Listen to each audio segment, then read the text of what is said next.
죽음 앞에 겁을 내는 자요 주 예수 앞에 달려라 하늘나라 바라보는 자요 주 예수께 아뢰라 주 예수 앞에 달려라 주 우리의 친구니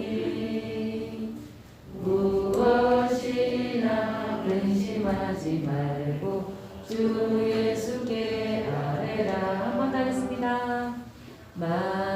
마음속에 근심 있는 사람 주 예수 앞에 달려라 슬픈 마음 있을 때라도 주 예수께 아뢰라 주 예수 앞에 달려라 주 우리의 친구니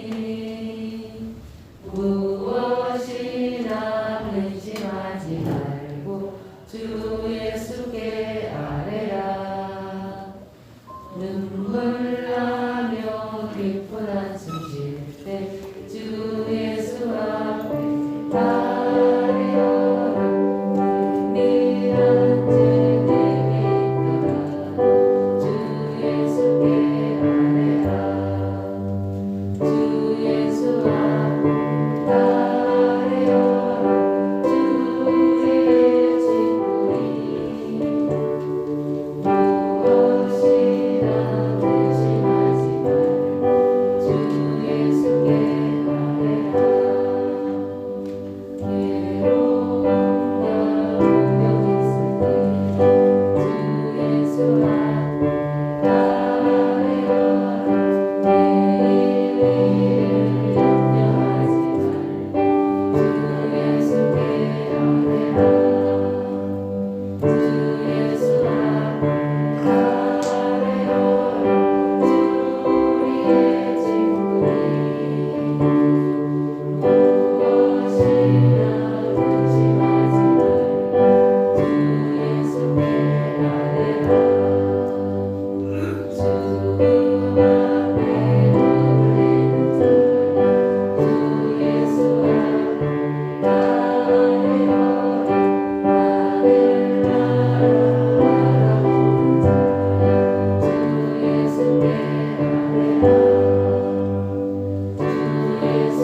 앞에 달려라 주 우리의 친구니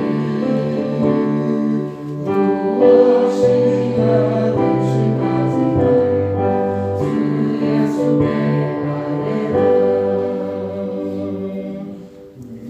이 시간이 되었으므로 마음과 뜻과 정성을 모두어 하나님 앞에 예배해 드리겠습니다.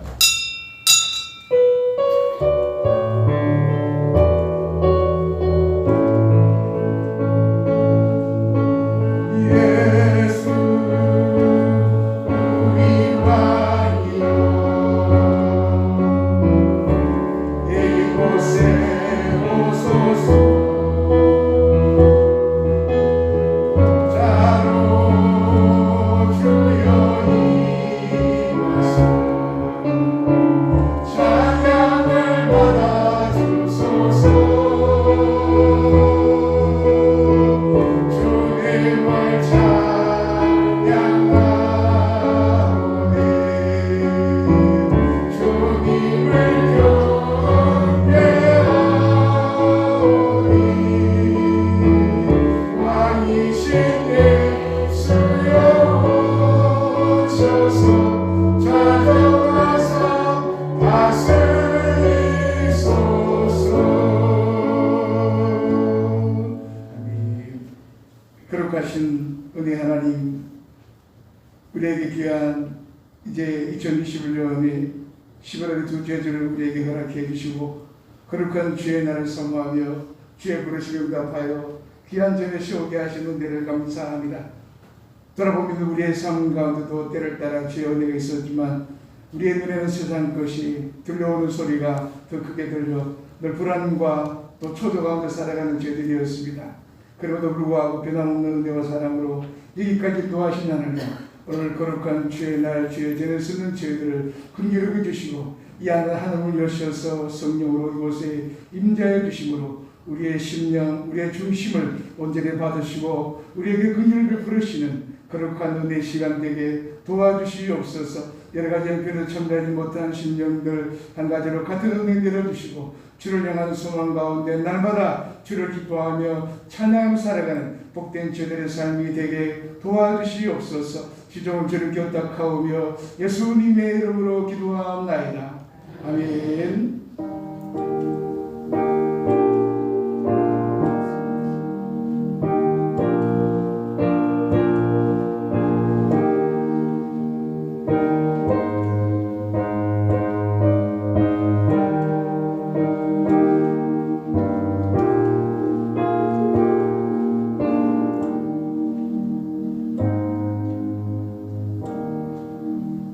찬송가 43장 전송하겠습니다.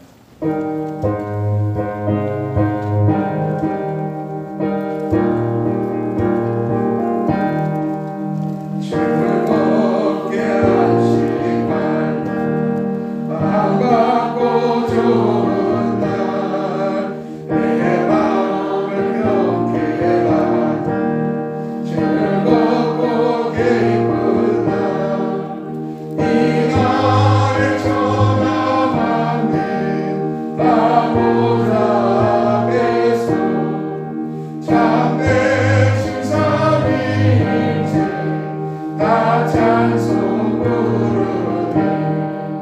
이 날의 하늘에서 새 양식 내리네. 성회로 모이라 종소리 울리네. 복음의 밝은 빛을 온 세상 비치며 또 영생물이 흘러 시원케 하시네. 예주의 지키고 새 은혜 입어서 영원히 쉬는 곳에 나홀라 갑시다. 성국에 참여하고 성자와 노성녀 참되신 삼위일체 다 찬송 부르세. 아멘. 교도문 교도하겠습니다. 교도문 제46번 시편 104편입니다. 교도문 제46번 시편 104편. 내 영혼아 여호와를 송축하라. 여호와 나의 하나님이여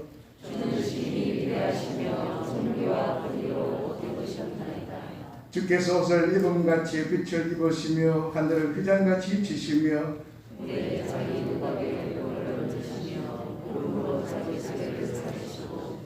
바람 날개로 다니시며 바람을 자기 사신으로 삼으시고 불꽃으로 자기 사역자를 삼으시며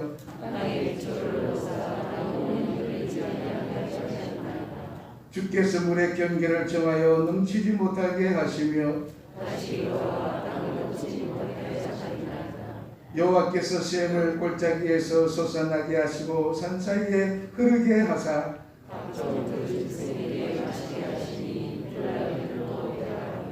공중의 새들도 그 가에서 깃돌이며 그가 그의 누각에서부터 산에 물을 부어주시니 주께서 하시는 일의 결실이 아멘.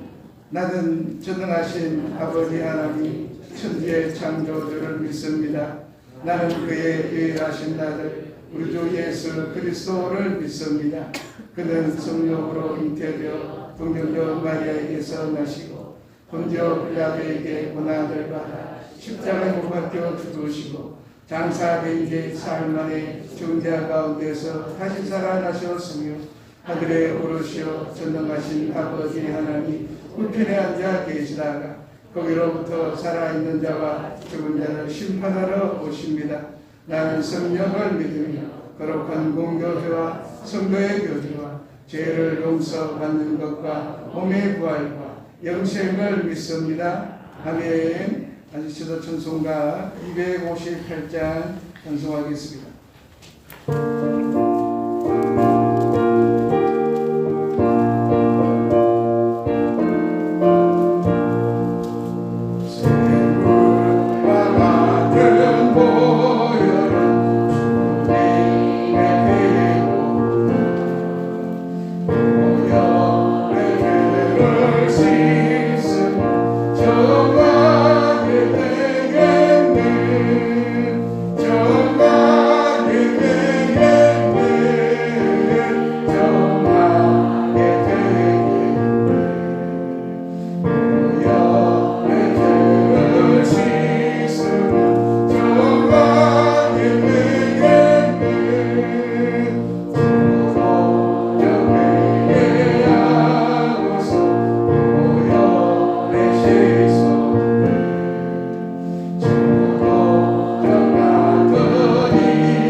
선교석 장로님 기도하시겠습니다.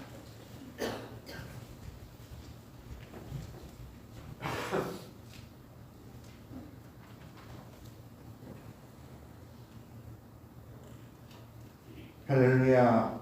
성기와 영광을 받으시기 합당하신 거룩하신 하나님 아버지,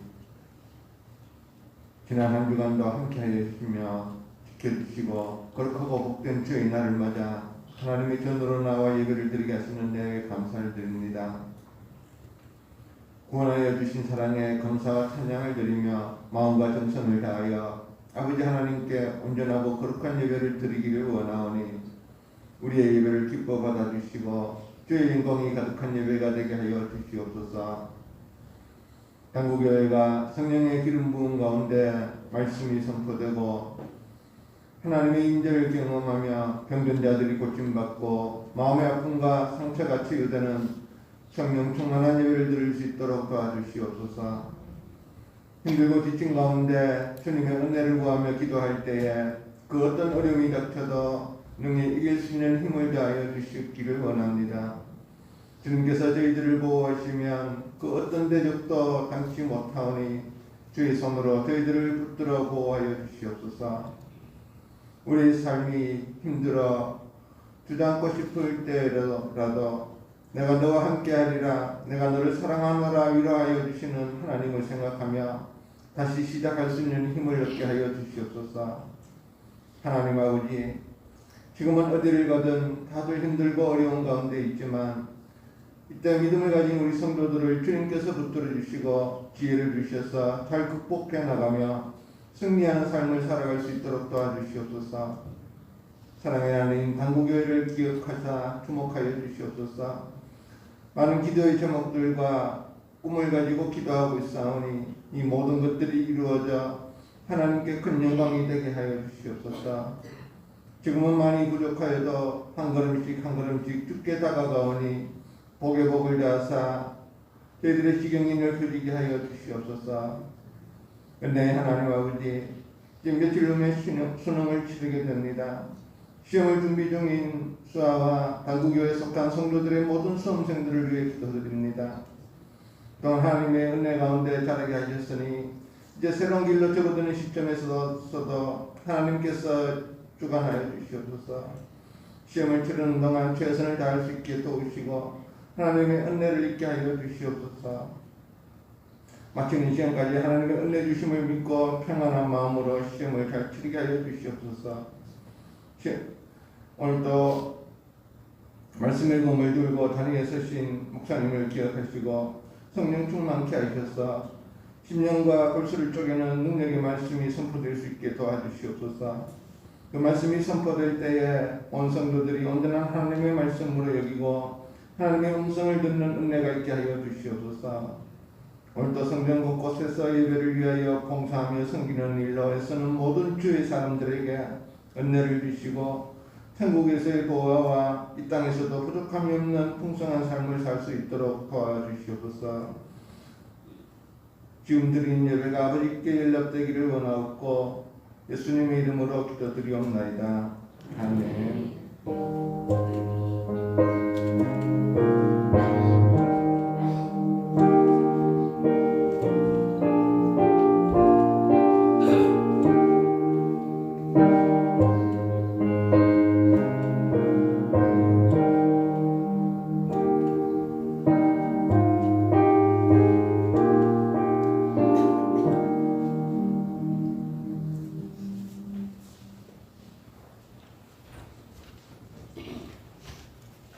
오늘 우리에게 주시는 하나님의 말씀은 구약성경 사무엘하서입니다. 구약성경 사무엘하서 9장 사무엘하 9장 1절로 13절의 말씀.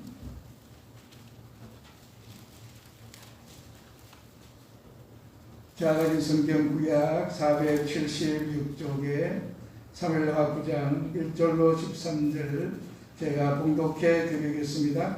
다윗이 이르되 사울의 집에 아직도 남은 사람이 있느냐? 내가 요나단으로 말미암아 그 사람에게 은총을 베풀리라 하니라. 사울의 집에는 종 한 사람이 있으니 그의 이름은 시바라. 그를 다윗이 앞으로 부르매 왕이 그에게 말하되 내가 시바냐 하니 이르되 당신의 종입니다 하니라. 왕이 이르되 사울의 집에 아직도 남은 사람이 없느냐? 내가 그 사람에게 하나님의 은총을 베풀고자 하노라 하니 시바가 함께 아뢰되 요나단의 아들 하나가 있는데 다리 저는 자니이다 하니라. 왕이 그에게 말하되 그가 어디 있느냐 하니 시바가 함께 아뢰되 로드발 암미엘의 아들 마길의 집에 있나이다 하니라. 다윗 왕이 사람을 보내어 로드발 암미엘의 아들 마길의 집에서 그를 데려오니 사울의 손자 요나단의 아들 무비보셋이 다윗에게 나와 그 앞에 엎드려 절하되 다윗이 이르되 무비보셋이여 하니 그가 이르기를 보소서 당신의 종입니다. 다윗이 그에게 이르되 무서워하지 말라. 내가 반드시 내 아버지 요나단으로 말미암아 내게 은총을 베풀리라. 내가 내 할아버지 사울의 모든 밭을 다 내게 도로 주겠고 또 너는 항상 내 상에서 떡을 먹을지니라 하니 그가 절하여 이르되 이 종이 무엇이기에 왕께서 죽은 개 같은 나를 돌아보시나이까 하니라. 왕이 사울의 시종 시바를 불러 그에게 이르되 사울과 그의 온 집에 속한 것은 내가 다 내 주인의 아들에게 주었노니 너와 내 아들들과 내 종들은 그를 위하여 땅을 갈고 거두어 내 주인의 아들에게 양식을 대주어 먹게 하라. 그러나 내 주인의 아들 무비보셋은 항상 네 상에서 떡을 먹으리라 하니라. 시바는 아들이 15명이요 종이 20명이라. 시바가 왕께 아뢰되 주 왕께서 모든 일을 종에게 명령하신 대로 종이 준행하겠나이다 하니라. 무비보셋은 왕자 중 하나처럼 왕의 상에서 먹으니라. 무비보셋에게 어린 아들 하나가 있으니 이름은 미가더라. 시바의 집에 사는 자마다 무비보셋의 종이 되니라. 무비보셋이 항상 왕의 상에서 먹음으로 예루살렘에 사니라. 그는 두 발을 다 절더라. 아멘. 우리 같이 복음성과 주님 오실 때까지, 주님 다시 오실 때까지 부르겠습니다.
한 목사님을 만나서 아름다운 간증을 들었습니다.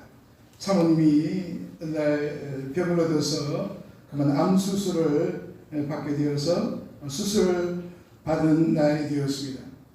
수술실에 들어간 그 아내를 위하여 보호자 대기실에서 기도하고 있는데 주님이 이 목사님의 마음에 질문하셨습니다. 너 힘드냐? 그랬더니 즉각 대답했습니다. 예, 힘듭니다. 또 물으시더랍니다. 너 괴로우냐? 또 즉각 대답했습니다. 예, 괴롭습니다. 그랬더니 또 물으시더랍니다. 그래서 너 불행하냐? 그랬더니 그 질문에는 즉각 대답을 하지 못했답니다. 잠잠히 생각해 보았습니다. 그리고 대답했습니다. 불행하지는 않습니다. 그랬더니 또 물으시더랍니다. 그러면 행복하냐? 역시 그 질문에도 적극적인 대답을 못했습니다. 깊이 묵상하게 되더랍니다. 그리고는 대답했습니다. 예, 주님, 저는 행복합니다. 생각해보니까 자신은 행복한 사람이더랍니다. 구원을 받았고 주님께서 함께 계시고 또 수술받는 수술실에도 주님이 함께 계실 거고 또 그 아내 곁을 지키고 있으니까 참 행복한 사람이더라는 겁니다. 그런데 예 행복합니다 라는 고백을 하고는 거짓말처럼 마음의 두려움도 고통도 다 사라지고 그 입술에서 감사가 나왔다고 했습니다. 우리의 삶 가운데 깊이 자기해 보게 되면 우리의 믿음의 더 깊은 근원에 흔들림 없는 그런 변함없는 주님의 은혜가 주님의 사랑이 우리에게 있음을 우리는 늘 고백하게 됩니다. 현실에 드러나는 그런 삶의 여러 가지 많은 일들 또 나타나는 그런 돌발적인 그런 일들로 인해 가지고 여러 가지 마음이 근심도 있고 괴로움도 있지만 그렇다고 불행하지는 않다라는 것이 그러면서도 우리가 그 주님이 있음으로 말미암아 그에게 염려하지 않고 살 수 있음을 고백할 수가 있고 감사가 나오게 됩니다. 기도한다고 모든 환난을 다 면하여 주시는 것은 아닙니다. 왜냐하면 그 환난이 우리에게 유익할 때가 많기 때문입니다. 다윗에게 사울 왕의 공격도 이방의 싸움도 많은 어려움이 한동안 계속이 되었습니다. 이것이 다 왕으로 세워지는 과정입니다. 그가 왕이 되었다 해서 그냥 끝이 나느냐 계속적으로 그의 가정에 많은 그 문제도 일어납니다. 한순간 다 어려움이 사라졌다면 그가 믿음의 왕이 될 수는 없었을 겁니다.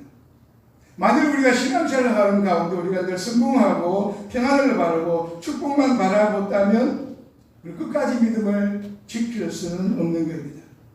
다윗은 하나님을 다 이해할 수는 없었지만 막연한 하나님을 믿은 것이 아니라 언제나 내 곁에 살아계시고 함께 하시는 하나님을 믿고 바라보았던 겁니다.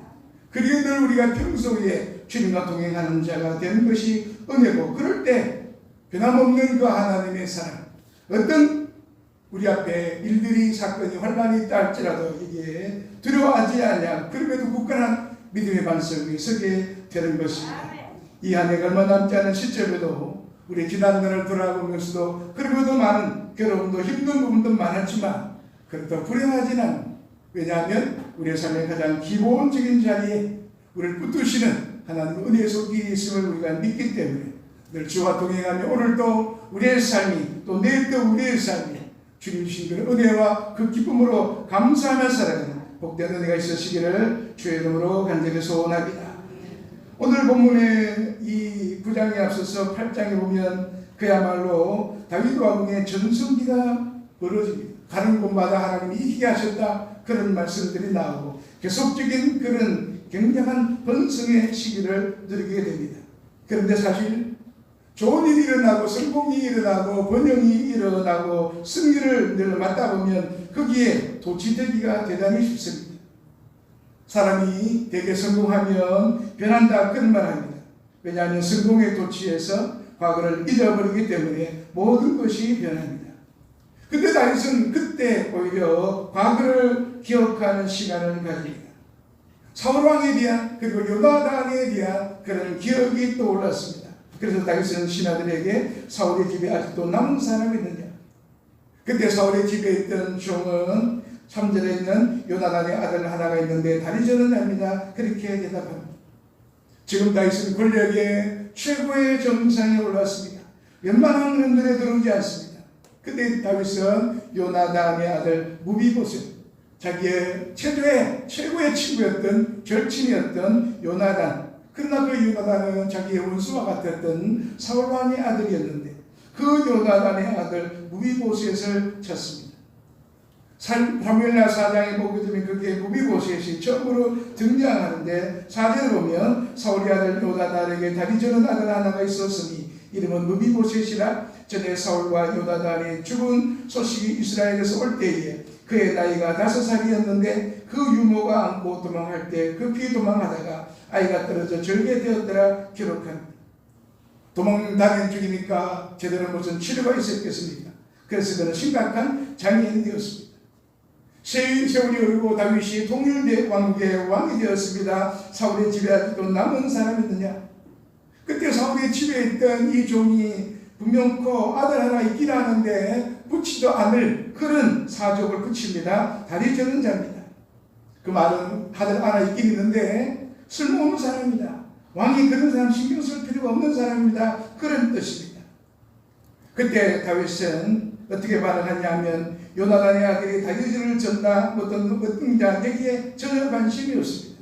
단순하게 그가 어디 있느냐, 무비보셋의 상태가 어떻고 외적인 조건을 따지지 아니하고 그냥 그를 찾고 있습니다. 그가 어디 있느냐, 다윗이 능력 있는 사람을 찾는 것이 아니고 그의 이용 가치는 생각하지 않습니다. 6절에 보면 무비보셋을 데려옵니다. 무비보셋이 다윗 왕이 엎드립니다. 그때 다윗은 무비보셋이여 그의 이름을 불렀습니다. 이게 굉장한 의미가 있는데 저 숨어지려던 왕가의 후손이 이스라엘 왕 앞에 엎드려 부들부들 떨고 있습니다. 근데 왕은 무비보셋이여 라고 이름을 부릅니다.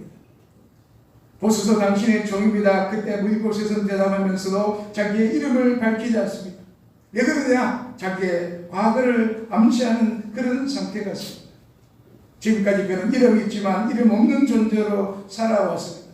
언제 이제 새로운 왕이 되었던 자기의 할아버지의 평생의 원수가 되었던 이 다윗에게 들키게 되면 그건 이미 죽은 목숨이나 마찬가지이기 때문에 그는 하나님을 염려하며 생명의 위협을 느끼며 살아온 패족이 된 망한 슬픈 왕과의 후손이었습니다.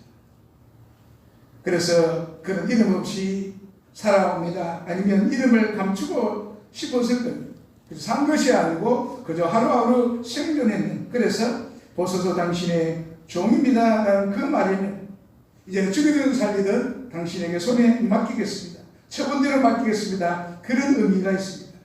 그때 다윗은 무비보셋이여 그의 이름을 불렀습니다. 우리도 무비보셋과 같은 사람이었습니다. 이름 없이 세상 가운데 살아가던 죄인에 속해 살던 우리를 하나님 불러내 주셨습니다. 우리도 무명한 사람이었습니다. 그러나 하나님께 우리의 신분은 중요하지 아니하고 과거도 중요하지 아니하고 우리의 조건도 중요하지 않고 우리에게 효용 가치가 있느냐 없느냐 이것도 중요하지 않습니다. 다만 하나님 우리를 불러주십니다. 그것이 바로 하나님의 사랑이요 하나님의 은총이라. 그래서 구약에서 늘 많이 나오는 이 단어를 헤세드라라는 그런 단어로 표현을 하게 됩니다. 다윗은 바로 그 불러주지 않았더라면 무비보셋은 평생 그냥 멸망의 가문으로 끝나버릴 그였지만 그가 다윗이 불러주니 그가 놀라운 그런 자리에 앉게 되는 그런 환경과 상황 역전의 순간에 오게 되는 것은 오늘 우리도 주님이 불러주지 아니할 때는 우리 모두가 여기에 앉아있을 사람은 아무도 없다는 사실입니다. 우리 한 사람 한 사람을 귀중하게 여기셔서 우리에게 다가오셔서 우리의 이름을 불러주셨기 때문에 그 이름을 부르셔서 우리의 이름이 하늘나라 생명책에 그게 기록되는 것이고 그 이름을 따라 부름받은 우리들이 오늘도 주님 앞에 주의 자녀로서 있게 됩니다. 오늘 1절에 보게 되면 사울의 집에 아직도 남은 사람이 있느냐? 내가 요나단으로 말미암아 그 사람에게 은총을 베풀리라. 7절에 보면 무비보셋에게 무서워하지 말라. 내가 반드시 내 아버지 요나단으로 말미암아 내게 은총을 베풀리라 말했습니다. 다윗은 요나단의 언약을 기억하고 사울 왕가의 자손에게 은총을 베풀기 위하여 무비보셋을 부릅니다. 그는 그만큼 언약을 지키는 사람, 약속을 지키는 사람이었습니다. 강자가 되면 약자와의 약속을 쉽게 깨버립니다. 상황이 바뀌게 되면 약속이 물거품 될 때가 많습니다. 그러니까 갑을 관계에 있다 보면 그 계약 관계에서 주로 갑에 의해서 이것이 이루어지고 갑에 의해서 그 계약 관계도 폐기돼 버린 겁니다. 이건 세상에서 우리가 수없이 많이 경험한 그런 일들이고 갑은 언제든지 계약을 깨버릴 수가 있는 겁니다. 그런데 지금 다윗은 천하 통일을 이뤘습니다. 태평성대를 누리고 왕의 자리에 앉아가지고 아쉬울 것이 하나도 없고 두려울 것이 없습니다. 자기에게 주어진 권력을 자기 마음대로 얼마든지 끌고 갈 수가 있습니다. 지나간 옛날의 모든 것들은 깡그리 다 무시해버릴 수가 있고 약속도 지어버릴 수가 있습니다. 그런데도 다윗은 지금 요나단의 언약을 기억하고 그 약속을 실천하려 합니다. 다윗의 모습에서 우리가 하나님을 발견하게 됩니다. 그 모습에서 언약을 지키시는 하나님을 우리가 발견하게 됩니다. 요나단과의 언약을 신실하게 지키는 다윗을 통하여 우리를 향한 그 언약을 깨지 아니하시고 지키시는 하나님을 우리가 바라볼 수가 있습니다. 하나님의 언약이 우리의 믿음에 또 여러분의 신앙생활의 가장 기초가 되어야 됩니다. 우리가 믿음이 좋아서 우리가 사는 것이 아니고 우리가 열심히 했기 때문에 우리가 구원받은 건 전혀 아니거든요. 우리의 구원받은 건 하나님의 언약 때문이거든요. 흠을 받고 죄 많은 들에게 무슨 하나님이 그런 언약을 우리에게 주셨기에 이런 은혜를 우리에게 베풀어 주셨는가? 생각해보게 되면 우리는 불행이 아니요 행복한 사람임을 감사할 수가 있습니다. 하나님이 아브라함을 부르셨습니다. 그리고 그에게 약속을 주셨습니다. 아브라함의 생애를 가만히 보면 그는 하나님의 부르심 받아도 실수를 많이 합니다. 그럼에도 불구하고 하나님은 아브라함을 다시 일으키시고 확인시켜 주시고 끊임없이 격려합니다. 사고를 치고 이스마엘을 낳아도 자기의 종을 통해서 하나님의 약속을 마음대로 바꾸려고 할 때도 끊임없이 하나님은 아브라함에게 말씀하시고 끝까지 아브라함을 데리고 갑니다. 그리고 그 아브라함을 통하여 하나님의 약속을 이루시는 한 사람을 통해 하나님의 언약의 자손을 일으켜 세우시는 하나님의 어떤 주도적인 그 신실하심을 우리에게 보여주셨습니다. 우리의 구원은 바로 하나님의 언약으로 말미암아 성취된 겁니다. 그 언약을 지금도 하나님은 주도하고 계시는 겁니다. 그 언약을 끝까지 지켜가시기 때문입니다. 내 26장 12절에 보면 하나님께서 나는 너희 중에 행하여 너희의 하나님이 되고 너희는 내 백성이 될 것이니 이 언약 안에 우리가 들어와 있는 겁니다.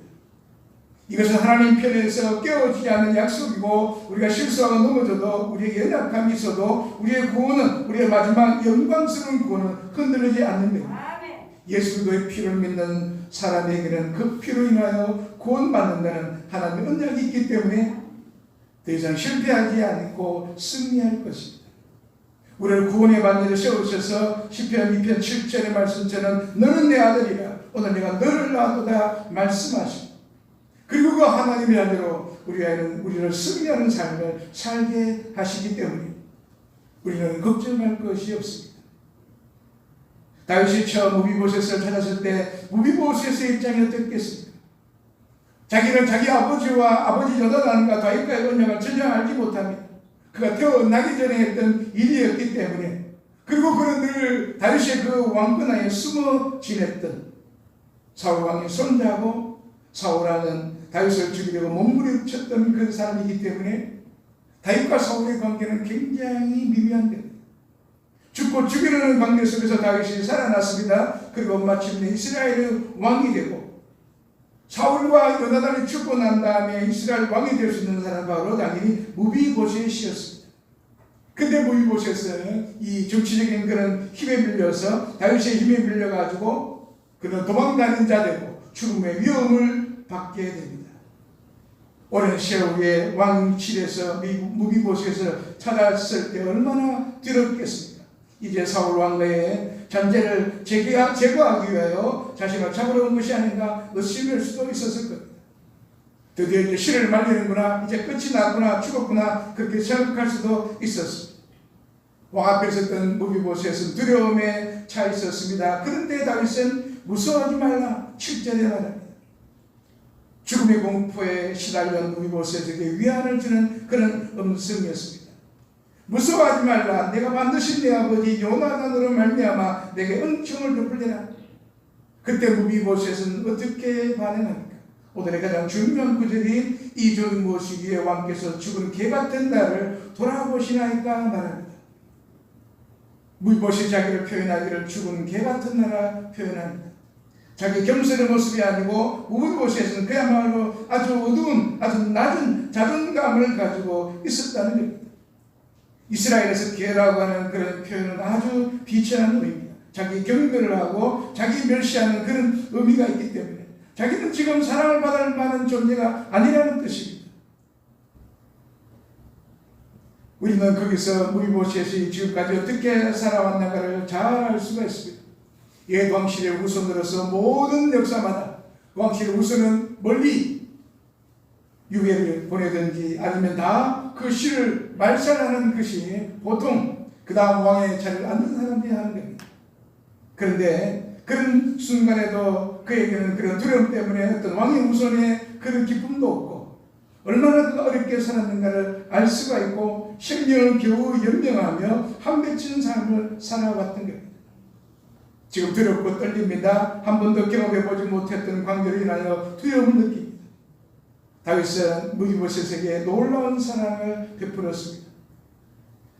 내가 네 할아버지 사울의 모든 밭을 다 내게 돌아주겠고 또 너는 항상 내 상에서 떡을 먹을지니라. 무비보셋은 다윗은 왕의 가정을 불러줬습니다. 무비보셋에게 다윗의 아들 왕자들과 함께 식탁에 앉아서 밥을 먹는 특권을 누리게 했습니다. 그때 우리가 상상해 보게 되면 왕실의 식탁에 앉아서 밥을 먹는데 얼마나 힘들었겠습니까? 지나온 자기의 삶과는 어울리지 아니하는 그런 곳이었습니다. 찌그러진 그런 자화상과 불편한 몸으로 가지고 왕실의 식탁에 앉아서 왕자들과 함께 있으니까 얼마나 불편합니까? 그때 다윗은 얘기 아랑곳하지 않습니다. 한 단계 더 나아가서 무비보셋의 목숨을 살려준 정도가 아니라 그에게 상속권까지 허락합니다. 죽음의 그림자에 있던 무비보셋에게 그를 건드리는 정도가 아니라 왕의 식탁에서 왕이 누리는 그 특권과 영광을 그에게 허락을 하고 왕의 아들의 자격을 얻게 하고 유산을 물려받도록 합니다. 다윗은 무비보셋을 왕자 중에 한 사람으로 대우했습니다. 그것이 바로 하나님의 은총이었습니다. 자기가 왕으로서 다윗이 베푸는 은총이나 그 사랑이 아니고 하나님의 사랑, 하나님의 은총을 그에게 베푸셨다는 겁니다. 무비보셋이 다윗으로부터 받았던 은혜처럼 하나님께서 영광스러운 왕의 자녀로 우리를 불러주셨습니다. 누가복음 15장에 보면 거기에 탕자 이야기가 나옵니다. 집을 나간 탕자가 아버지의 재산을 다 허랑방탕하게 쓴 후에 돼지치는 일을 합니다. 그러나 내가 아버지의 집에 들어가기도 그래도 이보다 좀 낫지 않을까. 그래서 돌아오니까 아버지는 그에게 아무것도 따지지 않습니다.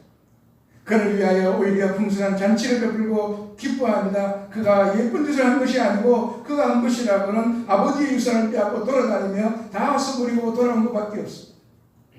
그런데 누가복음 15장에 이 탕자 이야기에서 눈에 띄는 대목이 바로 아버지의 환대입니다. 소극적인 그런 환대가 아니고 아주 적극적인 그런 환대에서 제일 좋은 옷을 입히고 손에 가락지를 끼워주고 이것은 신분의 회복을 의미한 겁니다. 그리고 살찌는 송아지를 잡습니다. 온 동네 사람들을 불러 잔치합니다.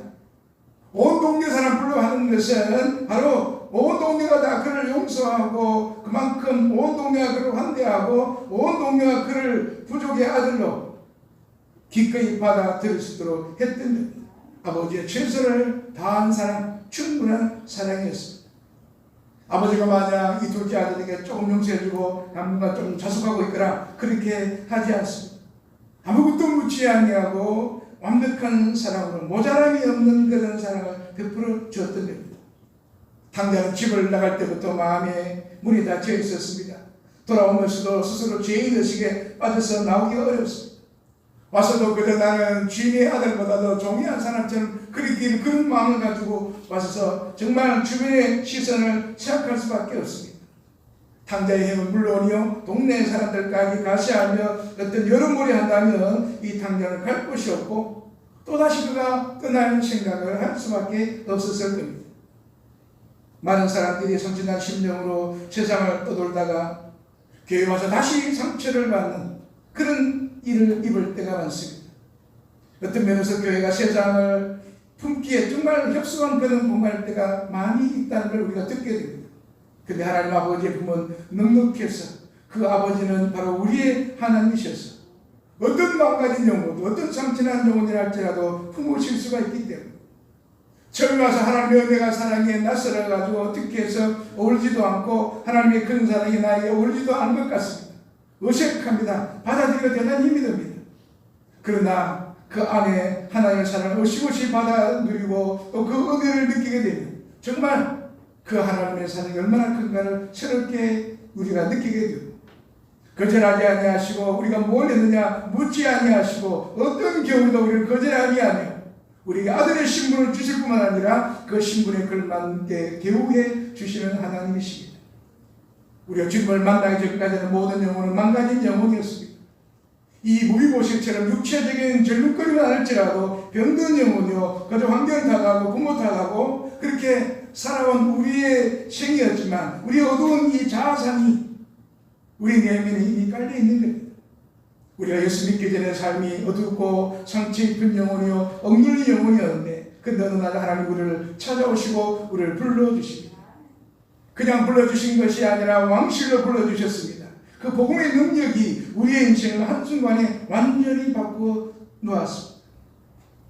다윗은 그의 생애에 수없이 넘어졌음에도 자기를 붙잡아 주시는 하나님의 손길을 알고 있었습니다. 사울에게 쫓겨다니며 죽음을 나댈 때에 어두운 동굴 속에서도 그는 하나님의 손길을 경험합니다. 그리고 지금 왕의 자리에, 통일 이스라엘의 왕의 자리에 앉게 한 것도 하나님의 은혜라는 것을 다윗은 잊어버리지 않고 있습니다. 그래서 무비보셋에게 베푼 사랑은 그가 하나님으로부터 받았던 사랑의 표현들입니다. 사랑을 받아보는 사람이 사랑을 베푸는 겁니다. 무비보셋에게 사랑을 베풀고 그 하나님의 은총에 해세들을 베푸는 다윗이 결국 하나님으로부터 말로 다 할 수 없는 그 은총 속에 자비를 입으며 사랑을 입으며 살아왔었기 때문입니다. 다윗의 삶을 되돌아보면 그는 어린 시절 사무엘로부터 기름 부음 받았지만 그는 왕의 길과는 전혀 다른 길을 걸어옵니다. 생명의 위협을 느끼며 살아오고 때로는 그것 때문에 미친 체하며 도망다니기도 합니다. 광야를 떠돌아다니고 수많은 동굴을 옮겨다니며 살아갑니다.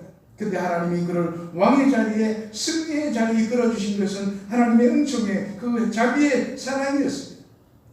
그 은혜를 지금 다윗은 무비보셋에게 드러내고 있습니다. 그만큼 그는 은혜를 깨달아 하는 자였습니다. 그의 평생에도 하나님의 은총은 은혜의 그림자가 다윗을 떠난 적이 없었습니다. 그걸 알기 때문에 그래서 그는 시편 23편 6절에 내 평생에 선하신 건 자식이 반드시 나를 따르리니 내가 여호와의 집에 영원히 살리로다 고백합니다. 무비보셋 같은 그런 인생이 있었습니다. 바로 야곱입니다.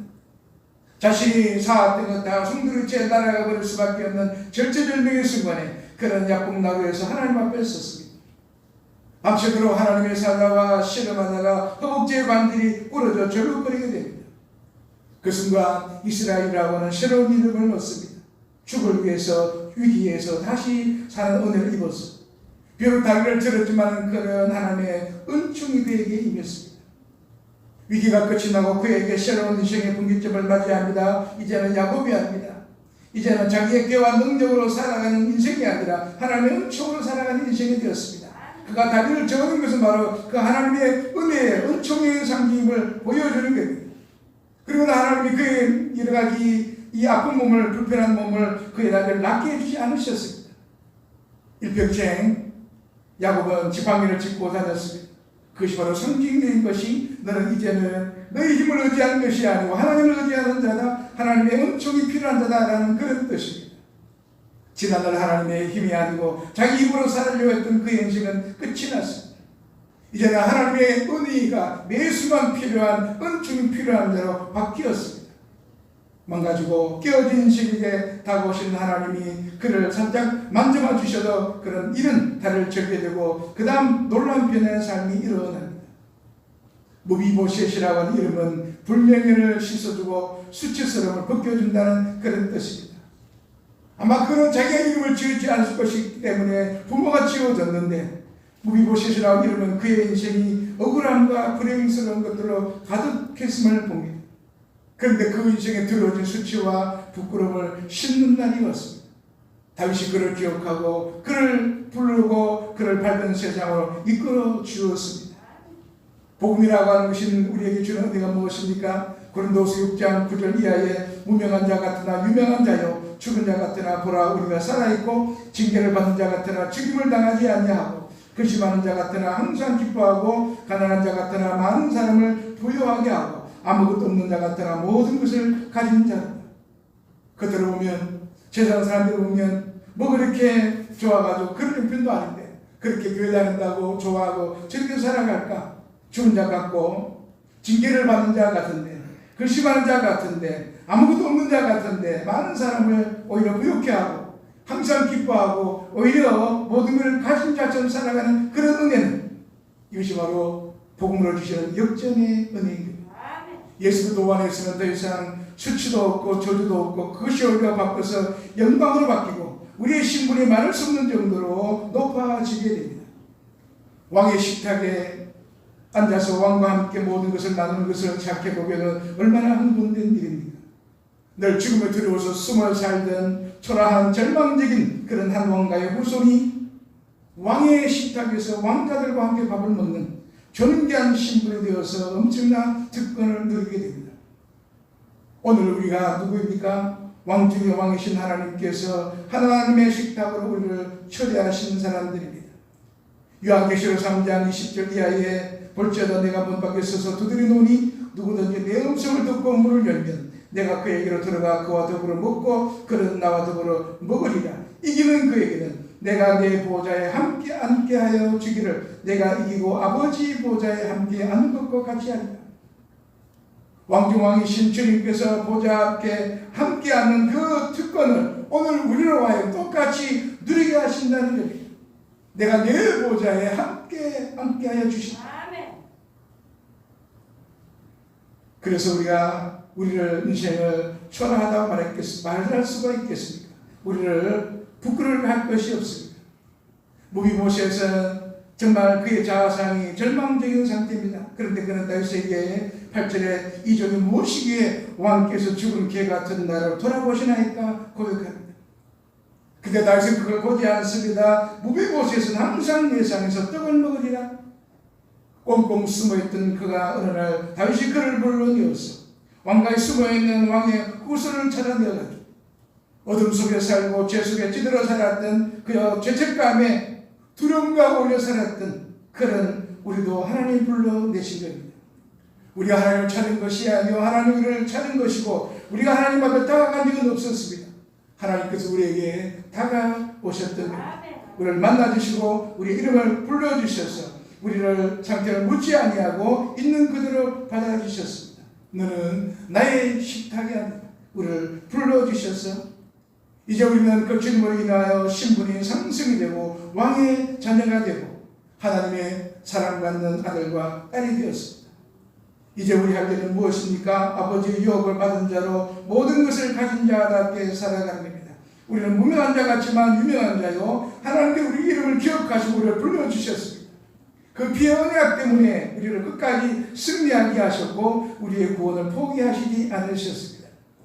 우리 허물도 약점도 실수도 범죄함에도 불구하고 우리의 구원과 하나님의 자녀 삼으신 그 놀라운 일을 우리가 누려야 되고 날마다 우리는 주님 앞에 나올 때마다 왕의 잔치에 들어가는 그런 믿음으로 나가고 그분의 신부로 살아가는 그런 삶으로 늘 결단해야 한다는 겁니다. 코로나19로 인해 아주 힘든 시기에 정말 우여곡절 많지만 하나님의 사랑은 그래도 끝나지 않습니다. 지금까지 이 어려운 가운데 살아왔고 앞으로 살아갈 우리에게 앞으로 살아갈 날 가운데는 그 가운데 하나님의 그 은총, 사랑, 자비가 늘 우리 가운데 다양한 모습으로 우리 인생의 마지막 날까지 우리에게 다가와 우리 인생을 승리로 이끌어 주실 것입니다. 세상이 힘들어도 우리가 낙심하지 않을 것은 우리가 그것으로 일을 망하지 아니하고 영원한 그 하나님의 사랑, 하나님의 자비, 그 은총이 오늘 무비보셋을 향한 그 은총의 손길이 우리 가운데 있기 때문입니다. 한 성도님의 그런 예수님과 동행하는 그런 일기를 읽으면서 큰 은혜를 누렸는데 그가 그렇게 고백합니다. 저는 알코올 중독자와 버티며 살고 있는 집사입니다. 그렇게 자신을 소개하고는 2020년 11월 27일 일기에 기록해 놓았습니다. 30년간 주님을 믿고 살았는데 오늘은 다르다. 만 2년이 되어가는데 퇴근길이 처음으로 불가분했다. 남편이 집에 있는 날에는 들어가는 길이 도살장에 가는 것 같았고 남편의 교통사고로 죽으면 좋겠다고 생각할 때가 많았다. 매일 몇 시간씩 폭언을 듣는 건 정말 어렵다. 천국 생각에 내가 자살은 안 되고 그저 주님이 데려가기를 바라는 것뿐이다. 오늘도 남편이 술 마시고 있다는 딸의 문자를 받고 집에 간다. 근데 마음이 깃털처럼 가볍다. 왜냐하면 주님이 내가 너와 같이 퇴근하고 있다 그 마음을 주셨기 때문이다. 어린이가 아버지의 손을 잡고 가는 느낌이고 든든하여 세상에 무서운 것이 없고 마냥 좋다. 집에 도착하니 남편의 술상 앞에서 여지없이 폭언하고 있다. 주방에 와서 남편이 마실 보리차를 데우고 그리고 주님께 물었다. 주님 힘들죠? 저도 힘들어요. 하는데 얼마나 행복했는지 모른다. 술주정하는 남편도 이렇게 멋진 하나님을 만나기를 기도했다. 아무런 피하는 삶이 없지만 그러나 그에게 항상 함께 동행하시는 그 주님 때문에, 그 하나님의 은총이 그를 사로잡고 있기 때문에, 그의 기저에 깔려 있었기 때문에, 어떤 환경이 변하지 않아도 자기가 변했기 때문에 그런 기쁨으로 살아갈 수가 있습니다.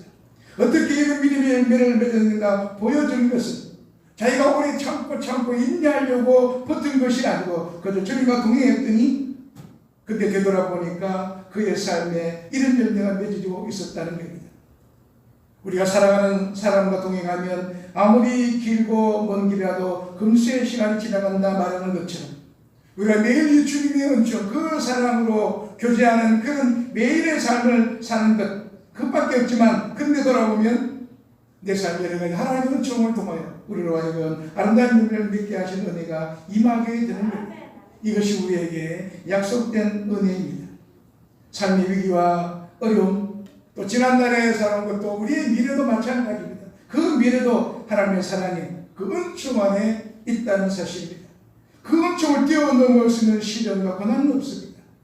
죽음이라든가 환난이라든가 육체적인 질병이라든가 사고도 하나님의 은총을 능가할 수는 없는 것이기 때문에 그 하나님의 은혜, 은총, 헤세드라고 하는 그것은 가장 위대한 것이고 영원하고 놀라운 것이요 과분한 사랑입니다.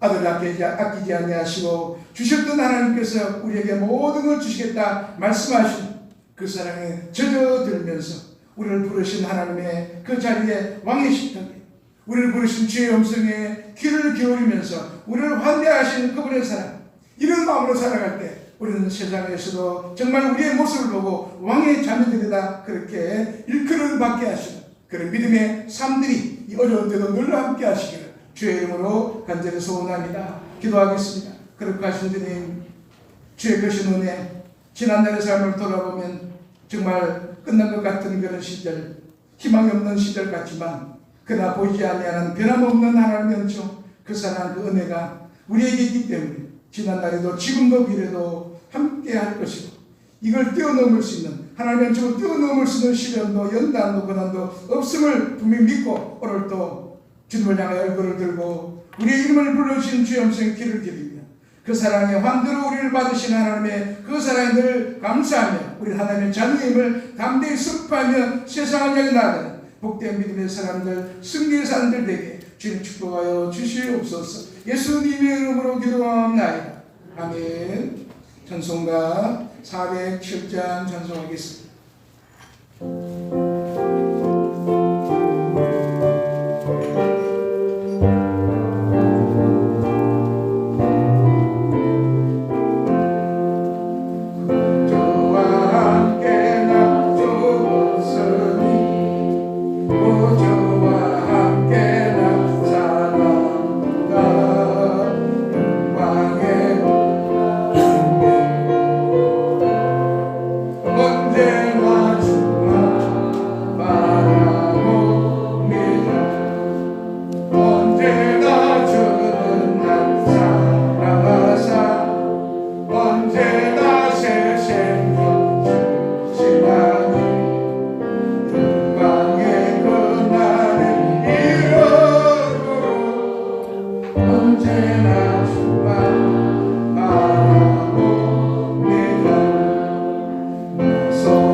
생명 주신 하나님 영광의 그날을 이루도록 언제나 주와 바라봅니다.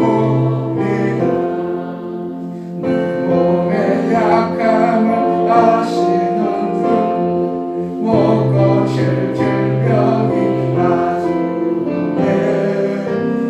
무거운 날이나 기쁜 때나 언제나 나와 함께 계시니 언제나 주는 날 사랑하사 언제나 새 생명 주신 하나님 영광의 그날을 이루도록 언제나 주와 바라봅니다.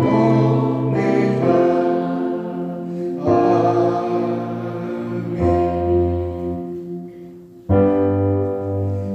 사랑해요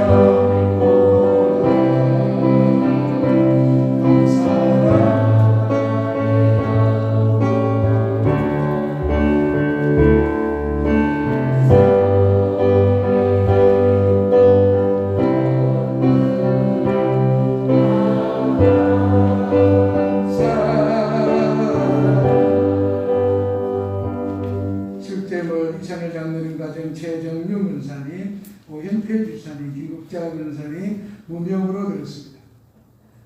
감사예배는 생일감사 김무라 권사님, 손원준 조정결 장로님, 기념원의 감사 황유만 집사님 가정, 정영국 성도님, 최정유 권사님, 검사의 장로님 집사님, 한수미 한수화, 김옥출 권사님, 오현필 집사님, 한기선 권사님, 김국자 권사님, 청계말 중덕순 권사님, 손혜석 장로님, 김소희 권사님, 손지훈, 손은빈, 김채민, 김일환 집사님, 황말령 권사님, 월정의 김덕순 권사님, 이선정 집사님, 김소희 권사님, 손혜석 장로님, 김일환 집사님, 황말령 권사님 드렸습니다.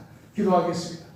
은혜로우신 하나님, 우리의 삶의 자리마다 돌아보면 변함없는 근처로 우리를 깨닫지 못하는 그런 순간에도 수많은 환난과 시련에 받아볼지라도 변하지 않는 주의 사랑에 주의 은총의 자리에 늘 세우심을 고백하며 또 깨닫게 하시는 은혜를 감사합니다. 주 앞에 나갈 때마다 성전의 문에 나설 때마다 주 앞에 믿음으로 나갈 때마다 이런 은혜를 통하여 일마다 때마다 깨닫게 하시고 그때마다 어떤 상황 가운데도 주의 은혜의 힘을 주의 놀라운 은총을 날마다 고백하며 감사와 찬양하는 삶을 살아가는 저희들 되게 하시고 거룩한 주의 날 이 은혜를 힘입어 지난날 삶을 돌아보며 연애 하나를 구별하고 감사의 물로 또 보내는 선교사로 월정으로 각가지 이름을 주 앞에 올리는 그 중심들 어린아이 하나가 주 앞에 드린 그런 예물까지도 기억하신 하나님 그들의 정서와 그들의 마음속의 소원들을 이루시고 들으시고 연락해 주셔서 이것이 분명 곧때가 되어 우리 가운데 축복의 시로 임하는 아름다운 손길로 삼아 주시옵소서. 구별하신 하나님 그것을 기억하신 하나님 분별하여 오늘도 우리의 한량 은혜의 가지가지 은혜로 축복하신 하나님 그 놀라운 은혜로 함께하여 주옵시고 무엇보다도 이 어려운 때도 소망 가운데 믿음의 길을 붙잡고 흔들림 없는 믿음의 삶으로 살아가기 원하는 모든 신령들 새벽을 깨우고 때로는 주의 전에 나와 하나님 앞에 기도하며 때로는 이름 없이 빛도 없이 봉사하는 귀한 성길들 그들의 수고 상급을 잃지 않도록 주는 축복하여 주시고 특별히 번지마 되는 귀한 수학 능력 시험 가운데 우리 수아를 하나님께서도 믿음 안에 길러주시기 끌어주는 데를 감사합니다. 귀한 딸이 이를 통해서도 믿고 기도하는 가운데 앞으로도 있을 모든 세계 가운데도 복되게 하시고 이번 과정의 한 단계 한 단계를 통해서도 그들의 앞날 가운데 선하신 하나님의 놀라운 은총의 손길을 함께 해주시어 어디 가든지 하나님의 처럼 믿음의 자녀로서 살아가기에 부족함이 없는 주의 날마다 은총의 손길을 붙들으시는 귀한 믿음의 딸로 삼아주시고 시간 시간마다 주와 동행하는 복된 은총도 경험하게 주님 축복하여 주시옵소서. 감사하고 예수님의 이름으로 기도하옵나이다. 아멘.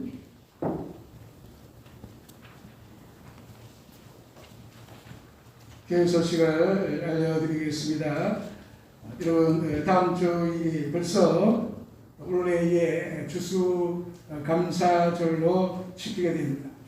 여러 가지 세상에 흐르는 시간 가운데 좀 염려도 또 그런 두려움도 많지만 그럼에도 불구하고 우리 가운데 변함없는 그런 은총의 손길로 함께 하시는 그런 귀한 은혜를 우리가 늘 기억하고 또 하나님의 기쁨이 되는 여러분 진정한 감사가 있기를 바랍니다.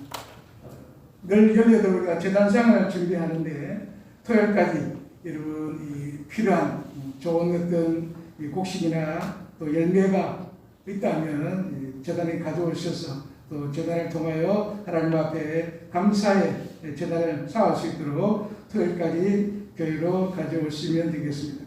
그리고 작년처럼 우리가 따로 이 순서를 가지지 못하니까 이렇게 거기에 따른 삼행시 그러니까 여기 오게 되면 모든 것이 은혜, 하늘은 은혜라고 하는 열한 행시가 있습니다. 여기 따라 여러분이 글을 적으시면 그에 합당하게 또 귀한 선물도 같이 나누도록 하겠습니다. 그래서 짧은 시간이지만 잠깐의 기도 시간을 통해서도 또 기쁜 그런 이 은혜 절기를 나누려고 합니다. 함께 참여해 주시면 감사하겠습니다. 그 10일달이 되었기 때문에 각 기관 총회를 준비해 주시기 바라고 예배 후에 1여 정도의 총회가 있습니다. 그리고 3여 정도의 원래 모임이 있습니다. 계속적으로 좀 더 이 코로나19가 빨리 숲힐 것 같지만 또 그렇지 않은 걸 많은 이 상황을 우리가 듣게 됩니다. 끝까지 우리 스스로가 그런 개인 건강들 이런 분들을 유념하셔서 끝까지 또 이것이 온전한 치료제가 쉽게 치료할 길이 있는 데까지 서로 조심하시고 또 영적인 그나 이 시간들 영적인 영성 관리를 잘 감당하는 그런 은혜가 있으시기를 바랍니다. 다른 광고 없으시면 2장 찬송 부르겠습니다.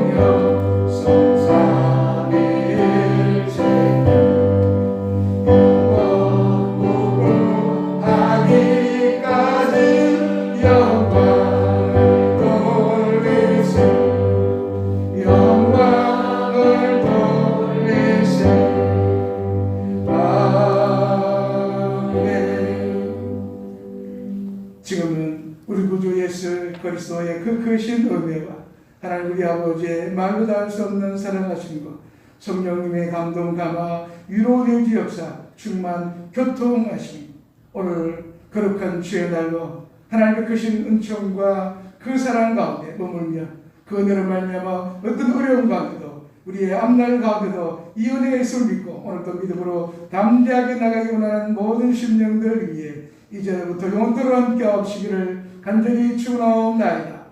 아멘.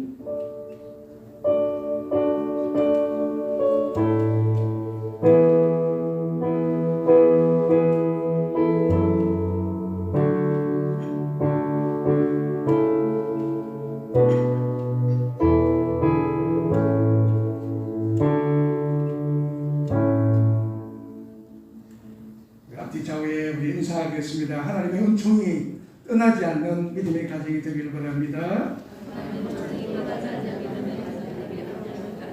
주가 일하시네.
감사합니다. 아, 좀 떨어졌어.